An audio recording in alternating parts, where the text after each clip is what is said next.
Hello दोस्तों, welcome to zero IS में आपका स्वागत है। दोस्तों कैसे हैं आप सब। तो हम लोग जो है यूपीएससी प्रीलिम्स 2026 का है ना कंप्लीट रिवीजन कर रहे हैं।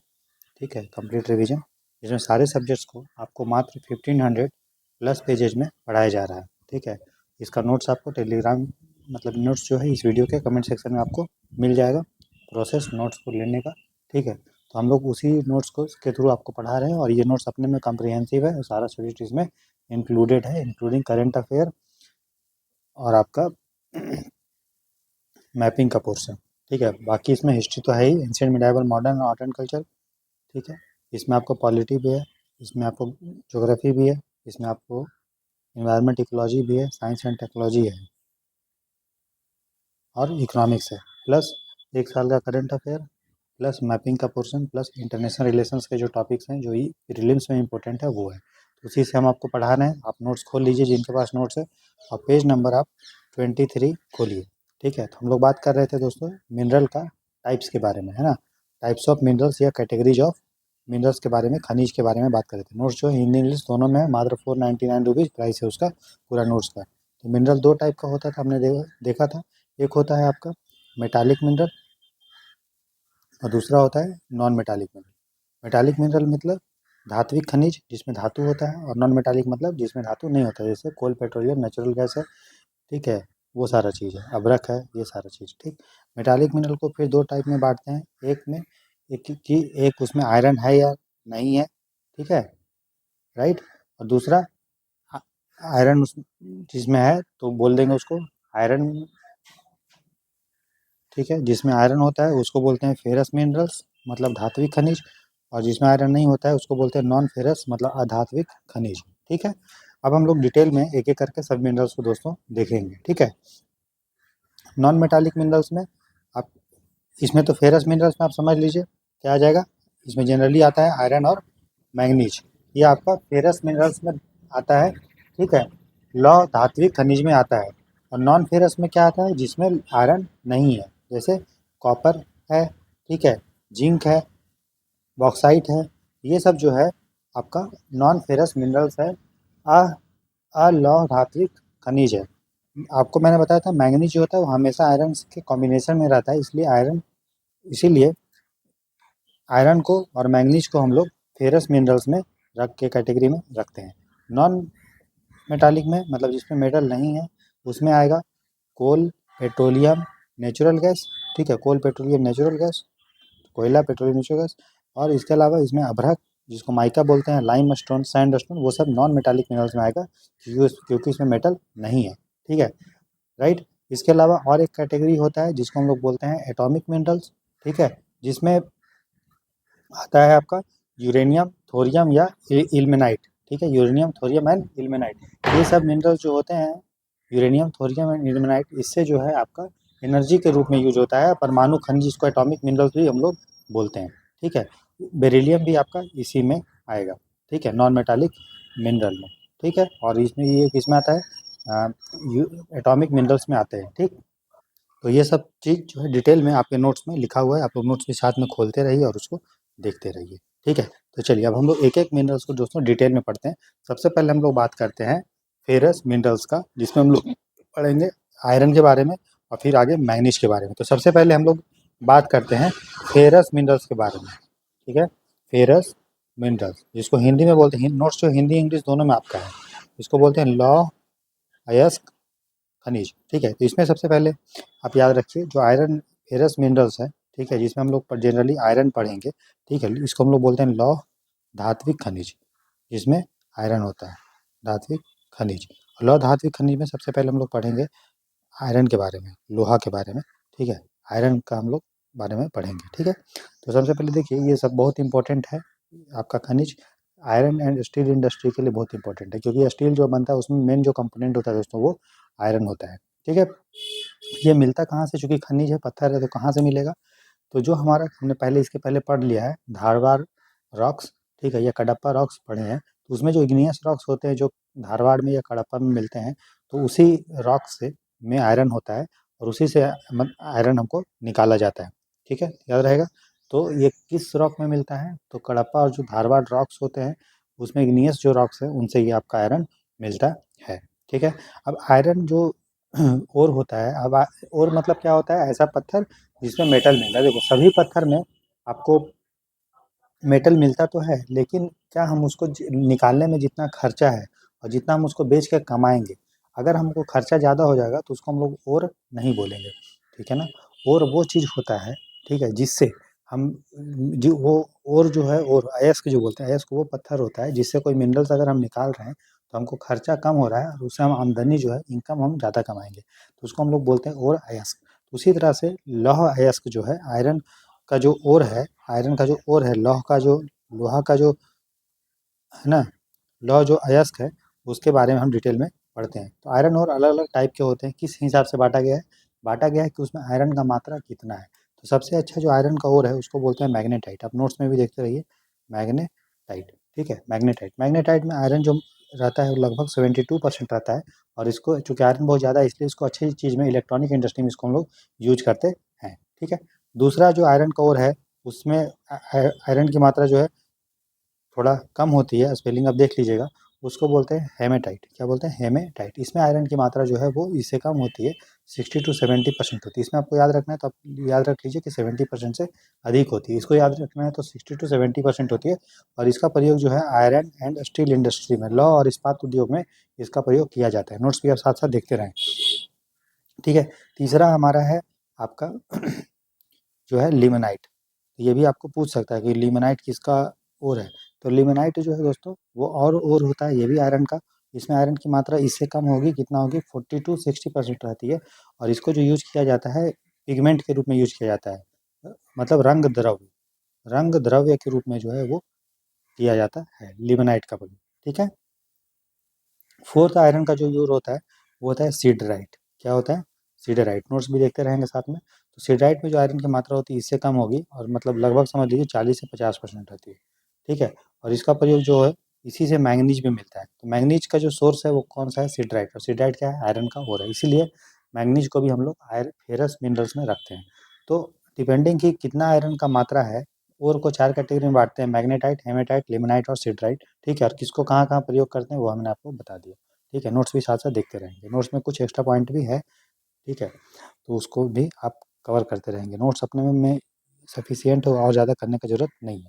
ठीक है, अब देखिए, अगर हम प्रोडक्शन के हिसाब से देखें कि कहाँ पे आयरन सबसे ज़्यादा होता है, तो अगर मोटा मोटा समझें तो लगभग उड़ीसा आप समझ लीजिए, उड़ीसा जो है, छत्तीसगढ़ और कर्नाटका, ये मेन 3 स्टेट हैं। इसमें आप झारखंड भी शामिल कर सकते हैं।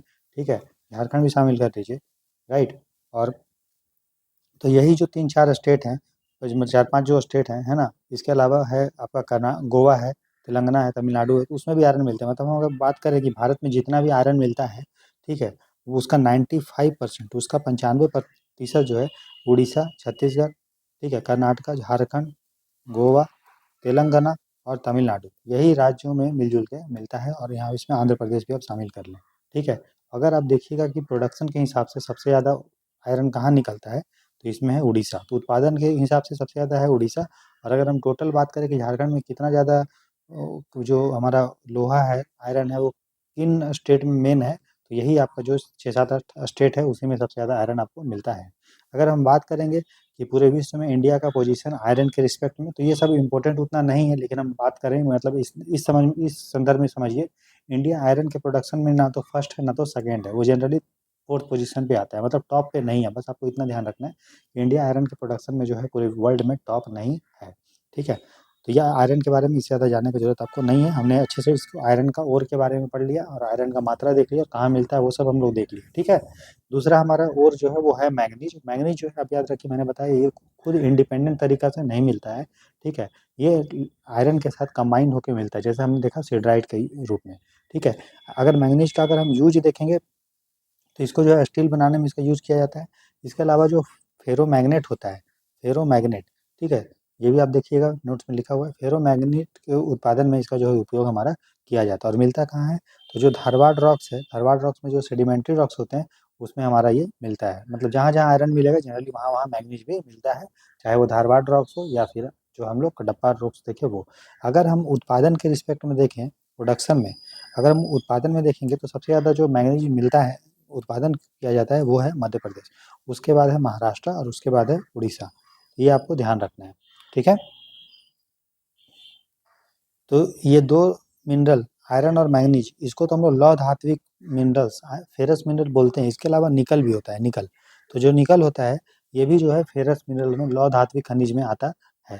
निकल का प्रयोग जो है आप जानते हैं जो ज्वेलरी होता है उसमें ही किया जाता है, ठीक है। जो हमारा प्लेन होता है उसमें बनता है, एरोप्लेन में, मोटर व्हीकल्स जो होता है उसमें निकल का प्रयोग किया जाता है, ठीक है।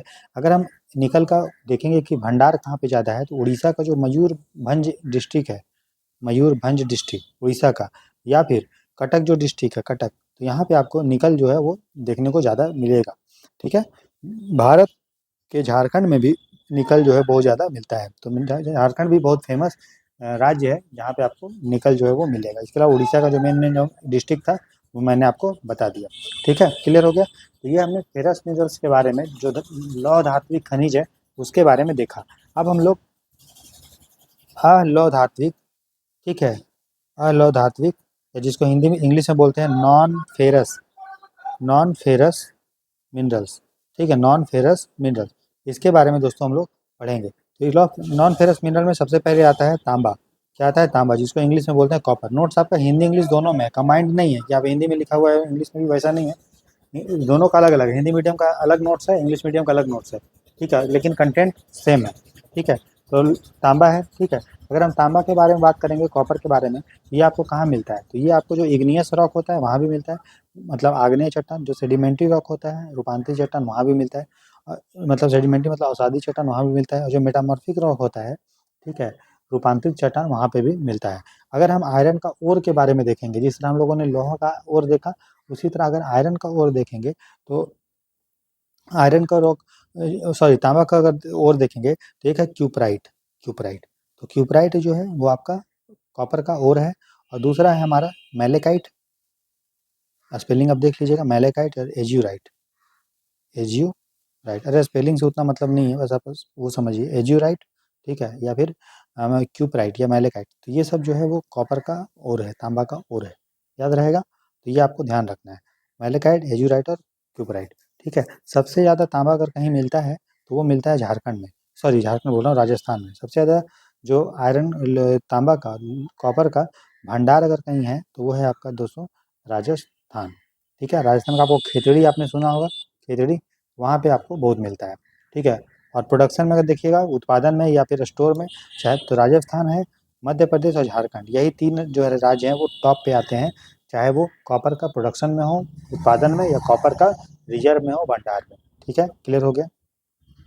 यहाँ पे ये आपको ध्यान रखना है कि जो क्यूपराइट है वो कॉपर का, तांबा का ओर है, लेकिन वो सल्फाइड है। मतलब ये कोई क्यूपराइट में आप देखिएगा, जब फॉर्मूला देखिएगा क्यूपराइट का, तो वो उसमें आपको जो है सल्फर रहेगा।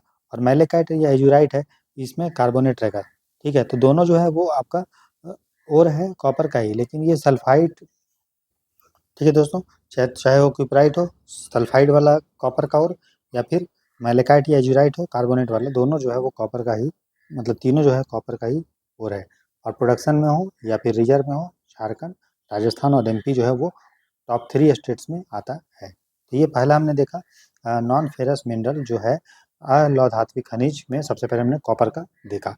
अब हम जो है अलौह धात्विक खनिज, पेज नंबर आप 24 देखिए नोट्स का, ठीक है। नोट्स आपको लिंक आपको कोई इस वीडियो के कमेंट सेक्शन में मिल जाएगा नोट्स के बारे में, ठीक है। तो नेक्स्ट है हमारा एल्यूमिना, ठीक है, एल्यूमिनियम का देख लेते हैं हम लोग, एल्यूमिनियम, ठीक है। तो एल्यूमिनियम का जो और होता है दोस्तों वो है आपका बॉक्साइट, ठीक है, बॉक्साइट, ठीक है। तो बॉक्साइट जो है वो आपका एल्यूमिनियम का ओर है। और इसको बनाया कैसे जाता है? तो एक प्रोसेस होता है बेयर प्रोसेस, स्पेलिंग देख लीजिएगा, बेयर्स प्रोसेस। तो बेयर्स प्रोसेस, बेयर प्रक्रिया के द्वारा जो है आपको बॉक्साइट जो ओर होता है एल्यूमिनियम का, उससे हमको एल्यूमिनियम मिलता है, ठीक है। और ये बॉक्साइट का ओर जो है वो किस टाइप के पत्थर में मिलता है? पत्थर के बारे में ऑलरेडी हम लोग पढ़ चुके हैं, है ना, जो, ठीक है, सबसे पुराना पत्थर आर्कियन है, फिर धारवाड़ है, ये सब हम लोग पढ़े हैं ना, कुडप्पा है, राइट, टर्सरी रॉक्स है, क्वाटरनरी रॉक्स है, ठीक है। तो जो टर्सरी रॉक्स होते हैं, ठीक है, जो टर्सरी रॉक्स होते हैं, और जो हमारा लेटराइट है, लेटराइट मिट्टी, ठीक है, लेटराइट मिट्टी या लेटराइट पत्थर, और फिर टर्सरी रॉक्स यहीं भी आपको मिलेगा, तृतीयक रॉक्स में और लेटराइट मिट्टी में ये आपको देखने को मिलेगा, ठीक है। तो लेटराइट रॉक कहाँ होता है? जहाँ पे बहुत ज़्यादा बारिश होती है, जहाँ पे बहुत ज़्यादा हीट होता है। तो जनरली जो हमारा पेनिनसुलर प्लेटू है, प्रायद्वीप इंडिया है, उसके प्लेटू रीजन में और उसके पहाड़ पे ये आपको देखने को मिलेगा। ठीक है, समझ में आ गया? तो ये आपको ध्यान रखना है। तो अगर हम बात करेंगे कि कहाँ-कहाँ मिलता है, तो झारखंड के आप देखिए रांची में और पलामू में ये आपको देखने को मिलेगा। उसी तरह से गुजरात के खेड़ा सत्याग्रह भी हुआ था, तो वहाँ पे आपको एल्युमिनियम का भंडार है, बॉक्साइट का भंडार है। उसी तरह से मध्य प्रदेश का शहडोल और बालाघाट, आप नोट्स भी देखते रहिए, शहडोल और बालाघाट में ये मिलता है।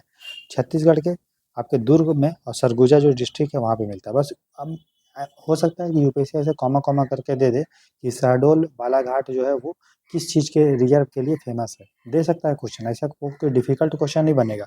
ठीक है, नहीं आप पढ़े रहेंगे तो फिर आपको रहेगा, लेकिन ये नोट्स अपने में सफिशिएंट है, हर सब्जेक्ट को डिटेल में इसमें लिखा गया है। ठीक है, और पूरा नोट्स का प्राइस मात्र 499 रुपीज़ है। लेने के लिए आप जो है इस वीडियो के कमेंट सेक्शन में जो प्रोसेस है उसको आप फॉलो कर सकते हैं। और कोई भी डाउट है नोट्स को लेके, पेमेंट को लेके, तो आप इस नंबर पे टेलीग्राम पे मैसेज भी कर सकते हैं, 9990712641।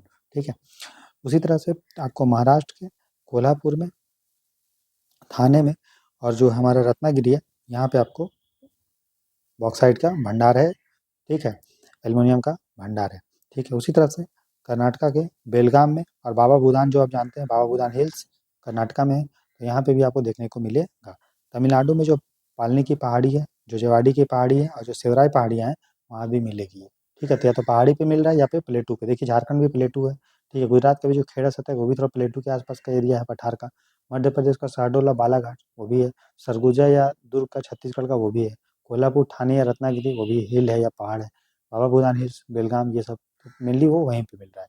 अगर हम बात करेंगे कि बॉक्साइट जो एल्युमिनियम का भंडार है उसके रिस्पेक्ट में, अगर भंडार में देखिएगा तो उड़ीसा जो है रिजर्व में भी, मतलब भंडार में भी फर्स्ट आता है, प्लस प्रोडक्शन में, दोनों में ये फर्स्ट है। उड़ीसा का जो है रिजर्व में भी, भंडार में भी और उत्पादन में, दोनों में ये जो है आपका फर्स्ट है। इसके अलावा जो स्टेट हैं, जो गुजरात है, झारखंड है, छत्तीसगढ़ है, ठीक है, आंध्र प्रदेश, ये सारा चीज़ आता है। ठीक है, तो ये हमने बॉक्साइट के बारे में देख लिया और इसके पहले हमने एल्युमिनियम तांबा के बारे में देख लिया।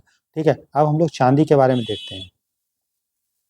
चांदी के बारे में, तो चांदी भी देखिए मेटल तो है, लेकिन ये नॉन फेरस मेटल है क्योंकि इसमें आयरन नहीं होता है। अलौह खनिज में इसको हम लोग कैटेगरी में पढ़ते हैं। तो सिल्वर जो है मैक्सिमम आपको सल्फाइड रॉक में मिलता है। ठीक है, तो मेनली जो है ऐसा पत्थर के साथ ये मिलता है जिसमें सल्फर भी पाया जाता है और ये अकेले नहीं रहता है। जिस तरह से मैंगनीज जो है किसी के साथ कॉम्बिनेशन में रहता है, उसी तरह से सिल्वर जो भी जो है वो किसी के साथ कॉम्बिनेशन में रहता है। तो जनरली ये जो जिंक है या फिर लीड है, लेड, ठीक है, या फिर कॉपर पाइराइट हम जब देखे थे, क्यूपराइट, ठीक है, या कॉपर पाइराइट्स इसको बोल सकते हैं, क्यूपराइट जो बोलिए कॉपर पाइराइट्स। तो जनरली ये इसी के साथ कॉम्बिनेशन में मिलता है। तो जिंक का एक और है जिसका नाम है zinc blende, zinc zinc blende. Lead का एक और है जिसका नाम है गेलेना। ठीक है, और कॉपर पाइराइट समझ रहे हैं, कॉपर इसमें मिलता है। तो इनके साथ कॉम्बिनेशन में ये मिलता है। कहने का मतलब जहाँ पे जिंक ब्लेंड मिलेगा, ठीक है, वहाँ पे आपको चांदी भी मिल सकता है।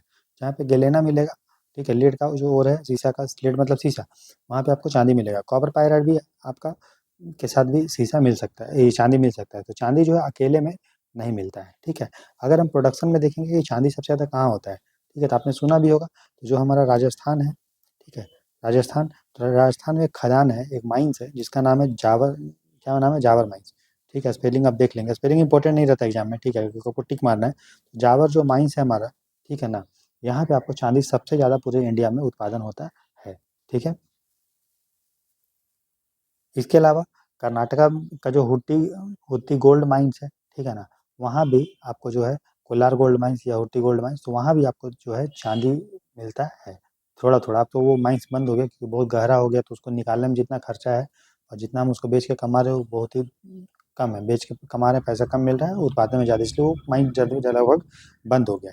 तो जो राजस्थान जो है वो चांदी के उत्पादन में है वो सबसे ज़्यादा है। इसके अलावा कर्नाटक का जो भरूच जिला है, भरूच देखिए जिला कर्नाटका में भी है, ठीक है, गुजरात में भी है, तो कर्नाटका में भी वो मिलता है। ठीक है, सबसे ज़्यादा चांदी अगर हम बात करेंगे तो लगभग समझ लीजिए 85 to 90% जो चांदी है ये आपको कहाँ मिलता है, राजस्थान में मिलता है। इसके अलावा झारखंड में भी 5% है और आंध्र प्रदेश में भी कुछ परसेंट है, कर्नाटका में भी कुछ परसेंट है। तो मेन जो है राजस्थान का कजावर माइंस है, और राजस्थान में अगर और भी माइंस है वो जगह है, तो उससे 85 to 90% जो है चांदी आपको मिलता है। क्लियर। अब हम देख लेते हैं क्रोमाइट के बारे में। ठीक है, क्रोमाइट। तो क्रोमाइट भी दोस्तों इसको हम लोग नॉन फेरस मिनरल्स में जनरली इसको रखते हैं। ठीक है, वैसे क्रोमाइट में जो है इसे आप इसमें आपको क्रोमियम भी मिलेगा। ठीक है, क्रोमियम मिलता है, क्रोमियम का फॉर्मूला। ठीक है, इसे आपको क्रोमियम भी मिलता है और इसको आयरन भी आपको मिलता है क्रोमाइट से। ठीक है, इसका क्रोमाइट का प्रयोग जो है जो जनरली दोस्तों किया जाता है जो मतलब फायर रेजिस्टेंट मटेरियल बनाने में, जैसे अग्निरोधी कार्य में। जैसे मान लें कहीं आग लगा हुआ है, ठीक है, आपको जाके उसको बुझाना है या आप जल जाएंगे, तो जो आप कपड़ा पहनते हैं या जो आप इक्विपमेंट यूज करते हैं उसमें क्रोमियम होता है। तो क्रोमियम जो है वो जलता नहीं है, मतलब बहुत देर से चलता है, जो हीट को वो रजिस्ट कर लेता है। तो हीट रेजिस्टेंट मटेरियल को बनाने में क्रोमाइट का प्रयोग, क्रोमियम का प्रयोग किया जाता है। ठीक है, इसके अलावा केमिकल प्रयोग भी किया जाता है। और मेटलर्जी में भी, मेटलर्जी मतलब धातु कर्म उद्योग में भी इसका प्रयोग किया जाता है। स्टील, स्टेनलेस जो स्टील होता है, ठीक है, उसके बनाने में भी क्रोमियम का प्रयोग किया जाता है, क्रोमाइट का प्रयोग किया जाता है। ठीक है, तो क्रोमाइट तो ऑलरेडी हम लोग पढ़ चुके हैं ना। मैंगनीज पढ़ चुके हैं, तो मैंगनीज जैसा ही ये है। ठीक है, लेकिन बस ये याद रखना है कि नॉन फेरस है। अगर क्रोमाइट का अगर आप प्रोडक्शन देखिएगा और रिजर्व देखिएगा, तो सबसे ज़्यादा जो प्रोडक्शन होता है और सबसे ज़्यादा जो रिजर्व होता है वो है उड़ीसा। तो उड़ीसा में सबसे ज़्यादा क्रोमियम का भंडार भी है। और उड़ीसा का जो कटक डिस्ट्रिक्ट है, उड़ीसा का जो केंझर डिस्ट्रिक्ट है, ठीक है, वहाँ पे सबसे ज़्यादा उत्पादन भी होता है और सबसे ज़्यादा वहाँ पे रिजर्व भी होता है। बस इतना आपको ध्यान रखना है। कितना अमाउंट का है, तो अमाउंट याद करने की जरूरत नहीं है, आप लोग नोट्स भी साथ साथ देखते रहेंगे। ठीक है, क्योंकि इसको सुनने से सिर्फ नहीं होगा दोस्तों, और आप कितना लिखिएगा। ठीक है, पॉसिबल नहीं है कि अभी एग्जाम में अभी जो आप देखिएगा, तो फरवरी का महीना में मात्र जो है 6-7 दिन बचा हुआ है। ठीक है, अभी मार्च में 31 डेज, अप्रैल में 30 डेज, और मई में आप समझ लीजिए कि 20 डेज। तो अगर आप जोड़िएगा टोटल, ठीक है, 30, 30, 60 और 20, लगभग ये हो गया 81 डेज। ठीक है, 81 डेज हो गया ये, और ये हो गया मान लो 6 दिन। 6 दिन तो लगभग आपके पास 85-86 डेज बचा हुआ है। और इस 85-86 डेज में आप सोचेंगे कि हम बुक पढ़ के नोट्स बना ले, ठीक है, और चीज़ों को याद कर ले, तो वो आप बताइए पॉसिबल है क्या? नहीं पॉसिबल है। इसीलिए मैंने आपके लिए नोट्स बना दिया है। बस आपको कुछ करना नहीं है, क्लास को अच्छे से अटेंड किया करिए, क्लास को सुनिए और नोट्स को बस रिवाइज करके चले जाइए। आपका एग्जाम जो है निकल जाएगा, चाहे वो कोई भी एग्जाम आप दे रहे हो, state, PCS, UPSC, UP PCS, CA, PF, EPFO, कोई भी जिसमें भी जीएस का पोर्शन आता है, वो एग्जाम आपका कभी नहीं रुकेगा। और यूपीएससी के लिए डेडिकेटेड ये नोट्स बनाया गया है। ठीक है, बाकी स्टेट पीसीएस में भी ये इंपॉर्टेंट रहेगा। बस स्टेट पीसीएस में आपको अलग से क्या करना है, उस जो स्टेट पीसीएस का आप एग्जाम दे रहे हैं, जो बीपीएससी का दे रहे हैं या यूपी पीसीएस का, तो आपको उस state specific history, geography, polity, economy, ये सब आपको करंट अफेयर ये सब पढ़ लेना। बाकी जो इस स्टेट के अलावा जो आपका क्वेश्चन पूछता है जो स्टेट से रिलेटेड नहीं होता है, चाहे वो कोई भी एग्जाम हो, इंक्लूडिंग यूपीएससी, है ना, वो आपसे क्वेश्चन आराम से बन जाएगा, क्योंकि नोट्स अपने में कम्प्रिहेंसिव है, आप खुद ही देख रहे होंगे इसको। ठीक है, और अगर आपको रिव्यू देखना है तो आप यूट्यूब में भी बच्चे लोग जो है कमेंट डाल रहे हैं, वो आप पढ़ सकते हैं। ठीक है, हम लोग टीन के बारे में देखते हैं। टीन भी जो है वो आपका नॉन फेरस मिनरल्स है। ठीक है, भारत में टीन जो है उतना ज़्यादा नहीं मिलता है। छत्तीसगढ़ का जो बस्तर जिला है, ठीक है, बस्तर डिस्ट्रिक्ट, ठीक है, वहाँ पे आपको ये देखने को मिलेगा। ठीक है, और वही मेन जिला है छत्तीसगढ़ का जो बस्तर है, वहीं से ज़्यादा आपको टीन मिलता है। ठीक है ना। और टीन का जो ओर है, जो हमारा अयस्क है, उसका नाम है कैसेट्राइट। स्पेलिंग देख लिया, स्पेलिंग हमको उतना आता भी नहीं है और हम लिखना भी नहीं चाहते हैं, है ना। कैसेट, TIRIT, जो भी, कैसेट्राइट। ठीक है, कैसेट्राइट नाम है। ठीक है, स्पेलिंग देख लेंगे, स्पेलिंग का उतना कोई इशू नहीं रहता है, आपको लिखना थोड़ी है वहाँ पे। हाँ, मेंस में लिखना पड़ेगा, तो मेंस जब आएगा तो देखेंगे। अभी फिलहाल अभी प्रीलिम्स पे फोकस करते हैं। तो टीन का जो ओर है कैसेट्राइट, वो आपको जो है छत्तीसगढ़ के बस्तर में ही ज़्यादा टीन आपको मिलता है, और उसका ओर जो है टीन का, उसका नाम है कैसेट्राइट। ठीक है, चलिए फटाफट एकदम हम लोग पढ़ रहे हैं अच्छे से समझाते हुए। अब आते हैं गोल्ड के बारे में। गोल्ड भी जो है वो नॉन फेरस मिनरल्स है, लौह धात्विक खनिज है। जनरली ये आपको मेटामॉर्फिक रॉक, ठीक है, रूपांतरित चट्टान, और जो इग्नियस रॉक है, आग्नेय चट्टान, वहाँ पे आपको देखने को मिलेगा। और इंडिया में का 99% जो प्रोडक्शन होता है गोल्ड का, वो कर्नाटक से ही होता है। लेकिन ये भी अब बंद हो गया है, वो इंडिया में उतना ज़्यादा गोल्ड नहीं निकलता है। लगभग कर्नाटक के जो हमारा कोलार गोल्ड माइंस है या हुट्टी गोल्ड माइंस है, वहाँ पे मिलता है। इसके अलावा जो हमारा आंध्र प्रदेश है, जो आंध्र प्रदेश है, उसका रामगिरी माइंस, और जो हमारा सिरपुर गोल्ड रिफाइनरी है, वहाँ पे आपको देखने को मिलेगा। सिरपुर गोल्ड रिफाइनरी जो है दोस्तों, भारत का फर्स्ट और एशिया का सबसे बड़ा गोल्ड प्यूरिफिकेशन का यूनिट है। ठीक है, राइट, जो कहाँ पे है आपका, महाराष्ट्र में। ठीक है, तो रत्नागिरी जो हो गया, सॉरी रामगिरी जो हो गया वो आपका कहाँ हो गया, आंध्र प्रदेश में। और महाराष्ट्र में शिवपुर के नाम से एक हमारा यूनिट है, एक प्लांट है, जहाँ पे जो है गोल्ड का प्यूरिफिकेशन करता है, मतलब गोल्ड का ओर रहता है, गोल्ड के ओर से फिर उसका प्यूरिफिकेशन किया जाता है, मतलब लोहा सोना का पत्थर से सोना निकालने का एक यूनिट है प्रोसेस करने का, उस वो शिवपुर में है, और वो एशिया का सबसे बड़ा और भारत का वो फर्स्ट है जो आपका मुंबई में है। ठीक है, तो यहाँ पे चांदी और सोना जो है प्यूरिफिकेशन किया जाता है, वो बनाया जाता है। ठीक है, नेक्स्ट हमारा है सीसा। सीसा, सीसा को बोलते हैं दोस्तों लेड, और इसका और का नाम है गेलेना। ठीक है, तो भारत में सीसा जो है वो बहुत कम निकलता है, वो प्रोडक्शन कम होता है और हम पर रिजर्व भी नहीं है। मेन सीसा देखिए कहाँ पे है, वो जावर गोल्ड माइंस, जावर जो हमारा माइंस है, जावर माइंस, जिसमें जहाँ पे चांदी मिलता है सबसे ज़्यादा पूरा इंडिया में, वो राजस्थान में, वहीं पे आपको ये भी मिलेगा। ठीक है, तो हिंदुस्तान जो जिंक लिमिटेड है, ठीक है, हिंदुस्तान जो जिंक लिमिटेड है, ठीक है ना, वो भारत से में जहाँ जहाँ शीशा निकलता है, मेनली आपको राजस्थान से ही निकलता है। ठीक है, इसके अलावा आंध्र प्रदेश गुजरात से भी निकलता है, तो वहाँ वही वो उत्पादन करता है। ठीक है, Hindustan zinc limited, Hindustan zinc limited दोस्तों वो आपको है कहाँ पे, ये कंपनी है भारत सरकार का। ठीक है, और जो हमारा अ, राजस्थान है, राजस्थान का एक जगह है जहाँ राजपुरा नाम है, क्या नाम है, राजपुरा। ठीक है, और दरीबा, तो राजस्थान में दो माइंस है, राजपुरा और दरीबा। इसके अलावा जो हमारा ये भी है जावर माइंस, वहाँ भी शीशा निकालता कौन है, हिंदुस्तान जिंक लिमिटेड।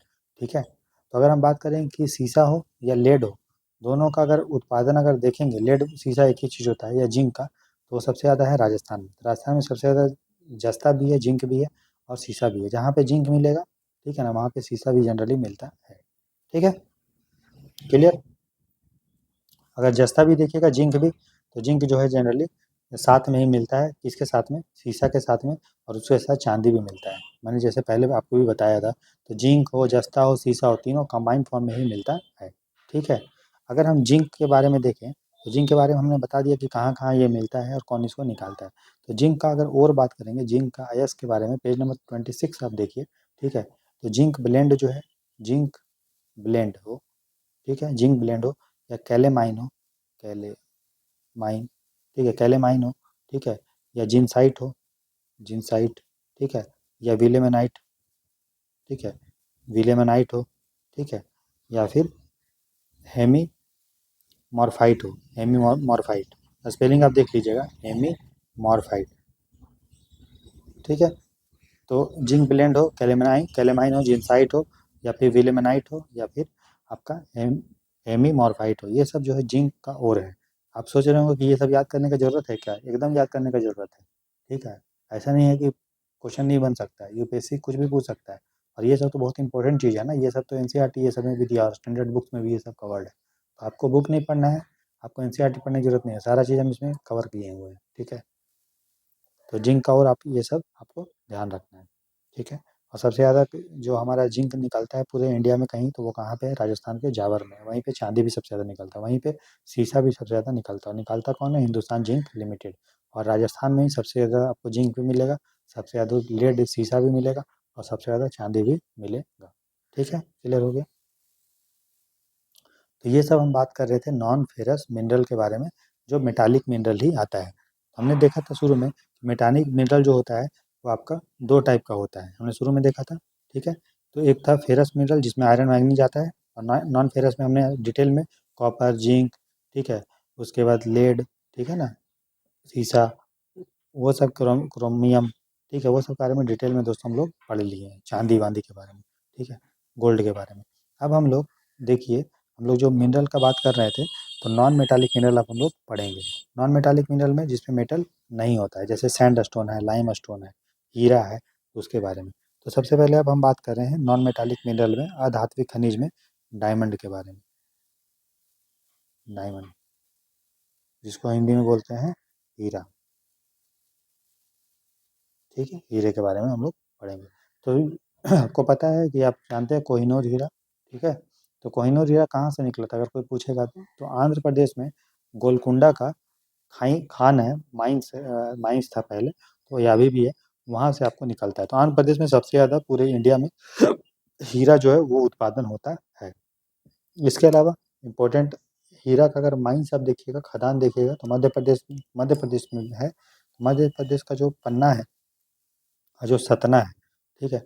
वहाँ पे आपको पन्ना और सतना में, वहाँ भी खदान है, वहाँ पे आपको क्या निकलता है, हीरा निकलता है। और आंध्र प्रदेश में आपको जो गोलकुंडा का माइंस है, ठीक है ना, वहाँ से आपको क्या निकला था, डायमंड निकला था, कोहिनूर डायमंड। ठीक है।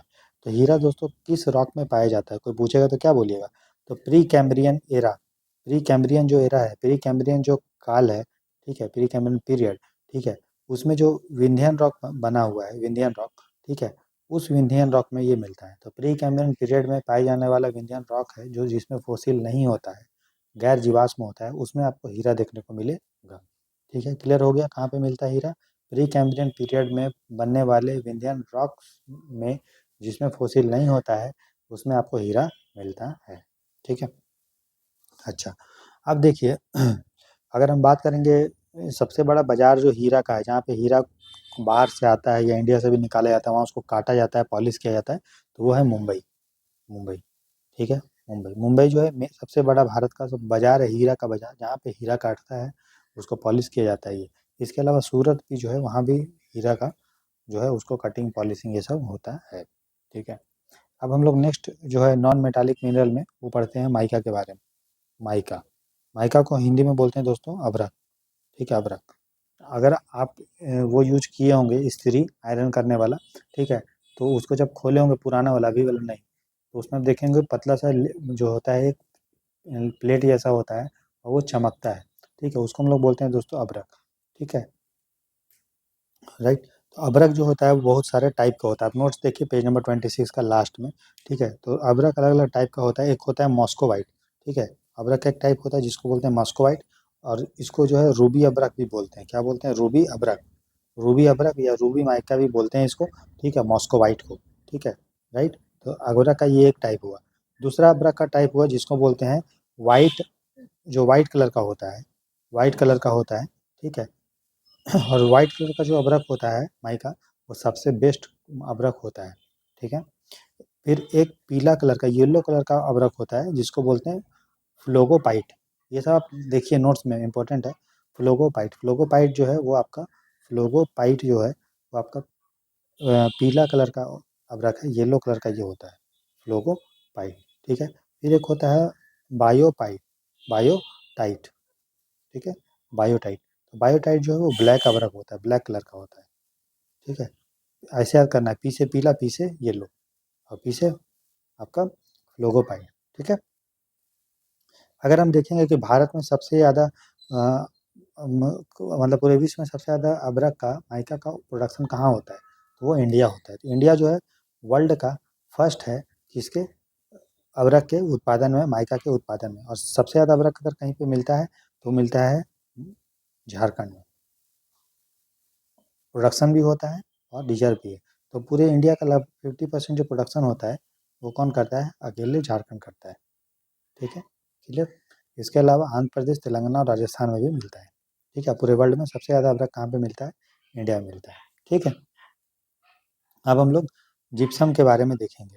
जिप्सम, ठीक है, जिप्सम। ठीक है, जिप्सम को आप बोल सकते हैं, इसको गंधक बोलते हैं, जिप्सम है ना, जिप्सम, जिसका फार्मूला क्या होता है। ठीक है दोस्तों, जिप्सम का फार्मूला होता है कैल्शियम सल्फेट डॉट 2s2। इसी जिप्सम से जो प्लास्टर ऑफ पेरिस होता है दोस्तों वो बनता है।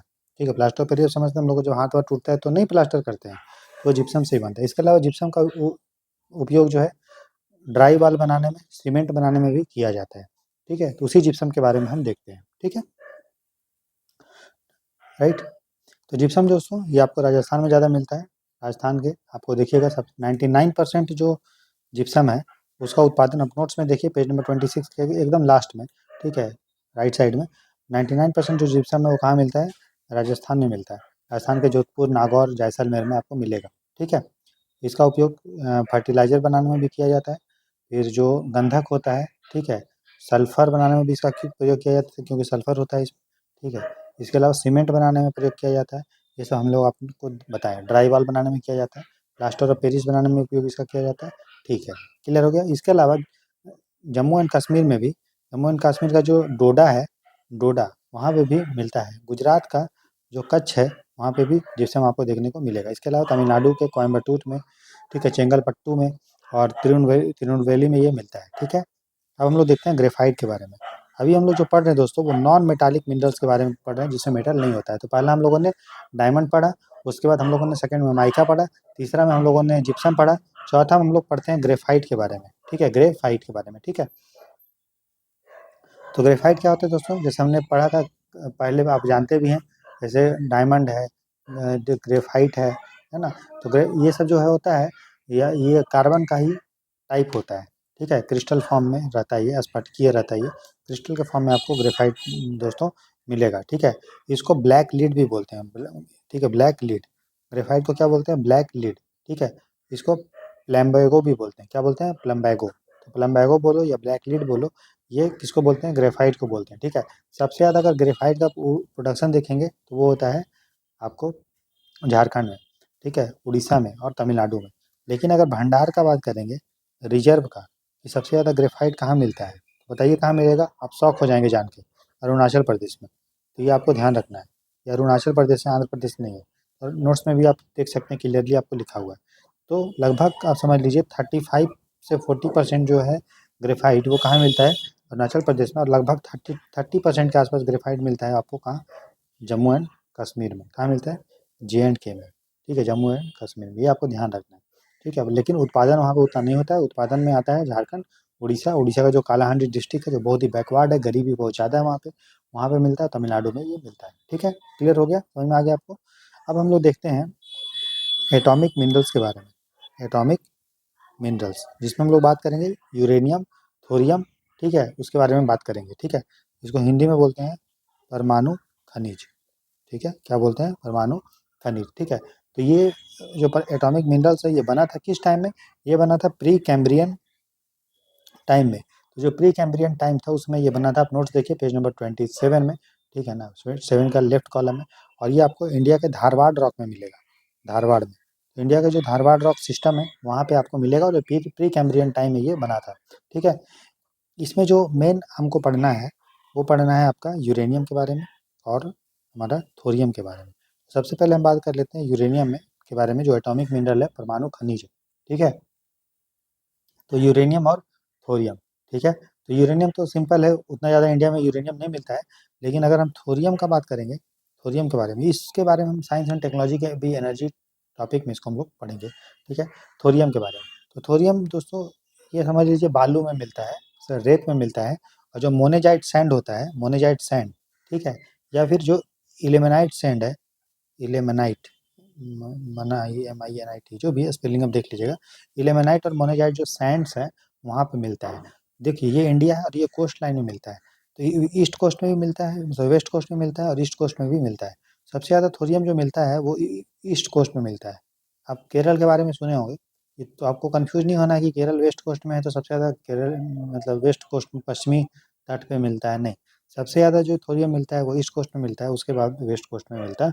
और कौन से रॉक्स में मिलता है, धारवाड़ रॉक्स में मिलता है, ठीक है। अगर हम बात करेंगे तो मेन जो जगह है वो केरल और तमिलनाडु है, लेकिन ईस्ट कोस्ट में सबसे ज़्यादा है, क्योंकि तमिलनाडु यहाँ भी तो है ईस्ट कोस्ट में, ठीक है ना, और वही राइट। तो ये चीज़ वेस्ट कोस्ट में कभी थोड़ा सा पोर्शन पड़ता है हमारा तमिलनाडु में। तो जो हमारा केरला का पलक्कड़ डिस्ट्रिक्ट है, कोल्लम डिस्ट्रिक्ट है, आंध्र प्रदेश का जो तमिलनाडु विशाखापट्टनम है, उड़ीसा का जो महानदी है वहाँ पे आपको क्या मिलेगा, थोरियम, क्या मिलेगा, थोरियम के मिलेगा। थोरियम के बारे में समझ में आ गया आपको। चलिए अब हम लोग यूरेनियम के बारे में देखते हैं।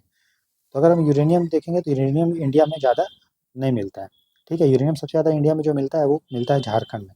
कहाँ मिलता है, झारखंड में। आगे हम देखेंगे यूरेनियम का अगर ओर का बात करेंगे, अयस्क के बारे में कि किस पत्थर में ये मिलता है। तो जो पिच ब्लेंड है, पिच ब्लेंड, ये पूछा भी था किसी एग्जाम में क्वेश्चन कि पिच ब्लेंड किसका ओर है, शायद यूपीएससी में ही पूछा है। तो पिच ब्लेंड जो है वो यूरेनियम का ओर है, ठीक है। इसके अलावा थोरीनाइट, थोरीनाइट, ये भी आपका यूरेनियम का ओर है, ठीक है। इसके अलावा समास्काराइट, ठीक है, समस, आप नोट्स में देखिए, इंग्लिश नोट्स हिंदी नोट्स दोनों में दिया हुआ है। समास्काराइट जो है वो भी, उसमें भी यूरेनियम आपको देखने को मिलेगा। समास्काराइट हो, ठीक है, या पिच ब्लेंड हो, या फिर थोरीनाइट हो, ठीक है, समझ में आया। अब देखिए अगर हम बात करेंगे कि यूरेनियम जो है वो किस किस रॉक में मिलता है, तो हमने तो बताया था आपको धारवाड़ रॉक्स में। इसके अलावा जो आर्कियन रॉक है जिसके बारे में ऑलरेडी हम पढ़ चुके हैं, वहाँ पे भी मिलता है।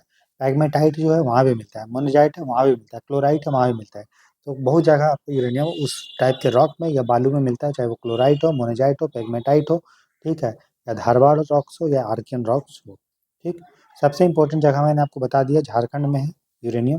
और झारखंड का जो जादूगोड़ा जगह है, जादूगोड़ा, ठीक है, जो सिंहभूम डिस्ट्रिक्ट है, झारखंड में डिस्ट्रिक्ट है सिंहभूम, नाम है सिंहभूम, ठीक है, ईस्ट सिंहभूम और वेस्ट सिंहभूम, वहाँ पे आपको ये मिलेगा, ठीक है। तो ये हम लोगों ने डिटेल में दोस्तों देख लिया, किसके बारे में, मिनरल्स के बारे में, और हर मिनरल्स का हम लोगों ने और देखा, प्रोडक्शन देखा, ठीक है, इंपॉर्टेंट उससे के जो कॉन्सेप्ट हैं वो देख लिया, कौन सा रॉक्स में मिलता है वो देख लिया, ये सब बहुत इंपॉर्टेंट है, आपको ध्यान में होना चाहिए। तो इस तरह से पेज नंबर 27 तक जो हमारा खत्म होता है। अब हम लोग पेज नंबर 27 से ही कंटिन्यू आगे करते हैं, और हम लोग नेक्स्ट टॉपिक पढ़ते हैं, एनर्जी रिसोर्सेज, जिसको हम लोग बोलते हैं ऊर्जा संसाधन, ठीक है। तो संसाधन वो चीज़ होता है जो लोगों के जीवन को आसान करता है, ठीक है, वो हमारा जिस उपयोग में आता है उसको हम लोग क्या बोलते हैं, संसाधन बोलते हैं, ठीक है। पेज नंबर 27 खोलिए, उसका राइट कॉलम देखिए। तो आपको पता है एनर्जी बहुत इंपॉर्टेंट होता है ना, अभी इसमें खाना बनाने के लिए, एग्रीकल्चर के लिए, इसके लिए एनर्जी ज़रूरत होता है, तो वो सब के बारे में तो आपको ऑलरेडी पता है कि कहाँ कहाँ यूज है, मेनली हम लोग को प्रीलिम्स से स्पेसिफिक पढ़ना है, ठीक है। तो एनर्जी दोस्तों दो टाइप का होता है, एक हम लोग बोलते हैं कन्वेंशनल एनर्जी, और दूसरा बोलते हैं non conventional energy. Science and technology में भी डिटेल में हम लोग एनर्जी के टॉपिक में पढ़ेंगे, यहाँ पे हम लोग ज्योग्राफी के हिसाब से उसको देखेंगे, ठीक है। तो एनर्जी दो टाइप का होता है, कन्वेंशनल, नॉन कन्वेंशनल। और कन्वेंशनल एनर्जी जो हम परंपरागत है ना ऊर्जा बोलते हैं, जो हम लोग सदियों से यूज कर रहे हैं, जैसे कोयला, पेट्रोलियम, नेचुरल गैस है। नॉन कन्वेंशनल एनर्जी को हम लोग रिन्यूएबल एनर्जी बोलते हैं, नवीकरणीय ऊर्जा, जिसमें सोलर एनर्जी, सौर ऊर्जा, विंड एनर्जी, पवन ऊर्जा, हाइड्रो एनर्जी, ठीक है, ये सब होता है। इसके अलावा अभी नया नया जो आ रहा है हाइड्रोजन फ्यूल सेल, ठीक है, बायोफ्यूल, वो सभी नॉन रिन्यूएबल एनर्जी, नवीकरणीय ऊर्जा में आते हैं, ठीक है। एनर्जी को दो टाइप में भी इस तरह से भी बांटा जा सकता है, एक को बोलते हैं प्राइमरी एनर्जी और दूसरे को बोलते हैं सेकेंडरी एनर्जी। तो प्राइमरी एनर्जी दोस्तों वो होता है, डिटेल में से पढ़िए, ध्यान से सुनिए, ठीक है। एक को बोलते हैं प्राथमिक ऊर्जा, प्राइमरी एनर्जी, ठीक है, इसको बोलेंगे प्राथमिक ऊर्जा, ठीक है। प्राथमिक ऊर्जा वो होता है जो डायरेक्टली नेचर से आपको मिलता है, ठीक है, जैसे कोयला है, कोयला डायरेक्टली नेचर से मिल रहा है, पेट्रोलियम है, नेचुरल गैस है, ग्रेविटेशनल एनर्जी है, गुरुत्वाकर्षण ऊर्जा, या थर्मल एनर्जी या जियोथर्मल एनर्जी है। जियोथर्मल एनर्जी मतलब भूतापीय ऊर्जा, जो पृथ्वी के अंदर से हीट है वो निकल रहा है, जियोथर्मल एनर्जी, ठीक है, भूतापीय ऊर्जा, या फिर न्यूक्लियर एनर्जी है, ठीक है, तो ये डायरेक्टली पृथ्वी के नीचे से निकल रहा है, या फिर बायोमास है, लकड़ी को जला के आपको ऊर्जा मिल रहा है, ठीक है, तो ये होता है प्राइमरी एनर्जी। सेकेंडरी एनर्जी वो होता है जो प्राइमरी एनर्जी से निकलता है, जैसे मान लीजिए आपने कोयला है, कोयला को जलाएं, ठीक है, तो एनर्जी मिला, तो वो हो गया प्राइमरी एनर्जी। लेकिन कोयला को आपने जलाया और पानी को, वाटर को गर्म किया, वाटर को क्या किया, हीट किया, तो वाटर हीट होगा तो क्या बनेगा, वेपर बनेगा, स्टीम बनेगा, ठीक है, भाप बनेगा, और इस भाप से आप जो है टरबाइन चला रहे हैं या फिर ट्रेन चला रहे हैं। तो ट्रेन चलाने के लिए जो वेपर था या जो ऊर्जा था, जो मतलब भाप था, वो डायरेक्टली नेचर से नहीं मिला, आपको नेचर से कोयला मिला, कोयला को आपने गर्म किया और फिर पानी को गर्म किया, मतलब हीट किया, कोयला को जला के पानी को हीट किया, उसके बाद हमको स्टीम निकला, फिर उससे टरबाइन चला रहे हैं। इसलिए वेपर या स्टीम जो है ये सेकेंडरी एनर्जी कहलाता है, ठीक है। इलेक्ट्रिसिटी भी क्या है, सेकेंड, इलेक्ट्रिसिटी डायरेक्ट नेचर से नहीं मिल रहा है, ठीक है। प्राइमरी एनर्जी में क्या हो जाएगा, बाकी चीज़ें, coal, petroleum, natural gas, biomass, geothermal energy, nuclear energy, gravitational energy, वो सारा चीज़, ठीक है, इतना समझे। उसी तरह से एनर्जी का दो टाइप और होता है, एक होता है कॉमर्शियल एनर्जी, जिसको उत्पादन किया जाता है और उससे इंडस्ट्री चलता है और उसको बेचा जाता है, ठीक है, जैसे है आपका कोल एनर्जी, ठीक है, पेट्रोलियम, नेचुरल गैस, ठीक है। और कुछ एनर्जी ऐसे होते हैं जिसको बेचा नहीं जाता है, उसको बेचने के लिए उत्पादन नहीं किया जाता, जैसे नॉन, जिसको हम लोग बोल सकते हैं नॉन कॉमर्शियल एनर्जी, ठीक है। जैसे लकड़ी को आपने जलाया, या फिर बायोफ्यूल को जलाया, बायोफ्यूल बनाया, ठीक है, या फिर जो है गोबर जलाया, तो उसको बेचने के लिए जनरली यूज़ नहीं किया जाता, मेनली इसको घर में यूज़ किया जाता है खुद के लिए। तो उसको हम लोग बायोफ्यूल, तो चलो उसको हम लोग बोल सकते हैं कि वो कमर्शियल है, वाणिज्यिक है।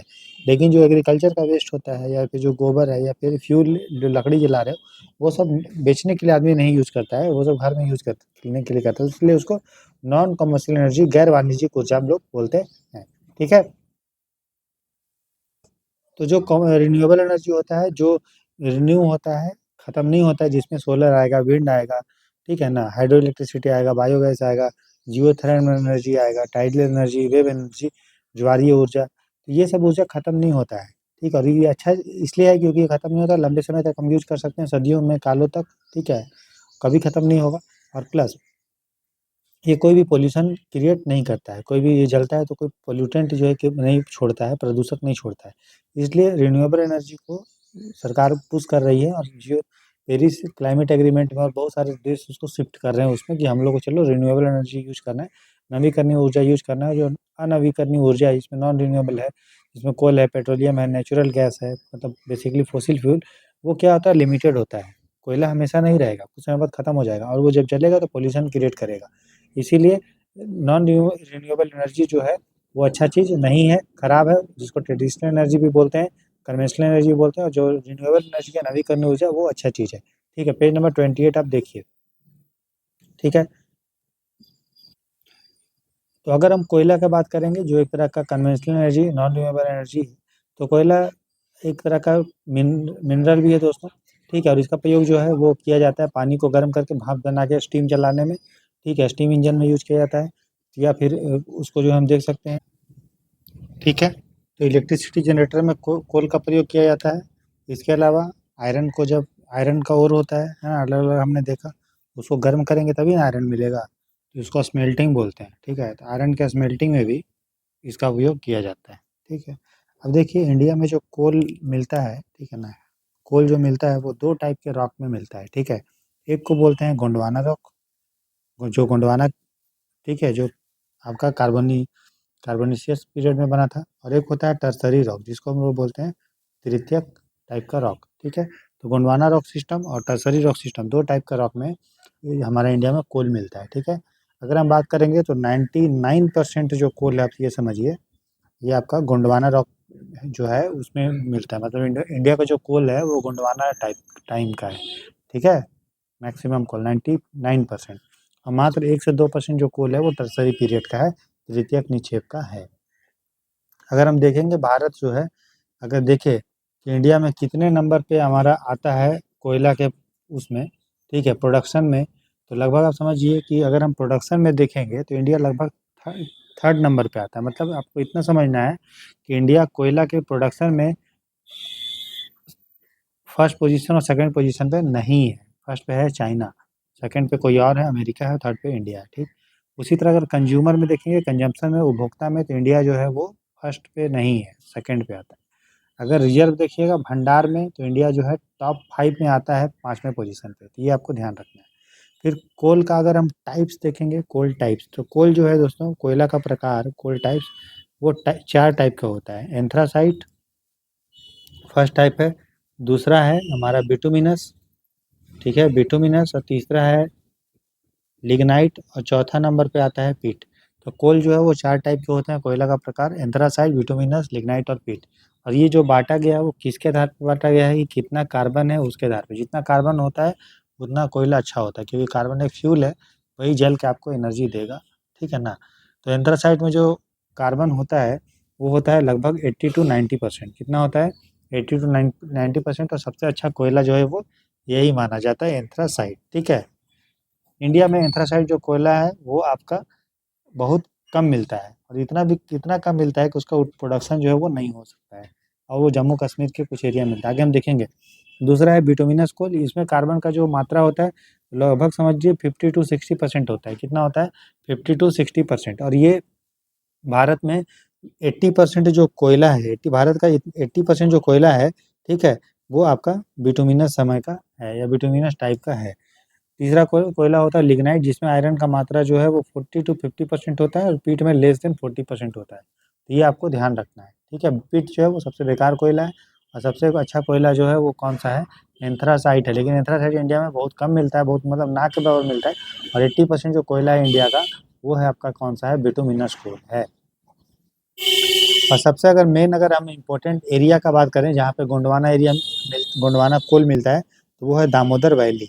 तो दामोदर घाटी जो है वहाँ पे गोंडवाना कोयला क्षेत्र का जो है भंडार है।